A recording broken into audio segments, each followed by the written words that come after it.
Hello friends, welcome back to my channel কাঁসার থালা কিচেনে তোমাদের সবাইকে স্বাগত। আজকে আমি তোমাদেরকে এঁচোড় চিংড়ি রান্না করে দেখাবো। তার জন্য সবার প্রথমে আমি নুন হলুদ দিয়ে মাখানো চিংড়ি মাছগুলোকে ভেজে তুলে নিলাম। চিংড়ি মাছ এমন একটি মাছ বেশিরভাগ মানুষেরই প্রিয়, আমার তো ভীষণই ভালো লাগে।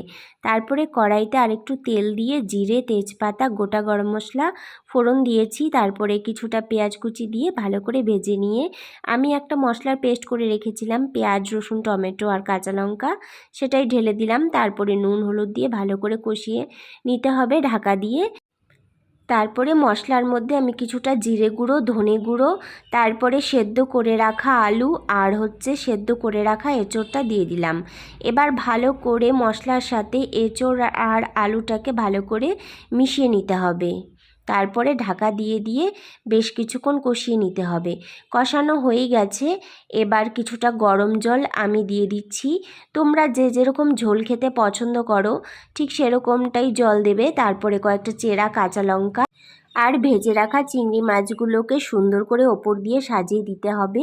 দেখো দেখতে কি ভালো লাগছে। তারপরে একটুখানি গরম মশলার গুঁড়ো দিয়ে দিলাম। লঙ্কার গুঁড়ো ছাড়া কম তেলে এই এঁচোড় চিংড়িটা এভাবে একবার রান্না করে দেখো, দুর্দান্ত লাগে। রান্নাটা কেমন লাগলো কমেন্ট করে জানিও, ভালো লাগলে একটা লাইক দিয়ে দিও।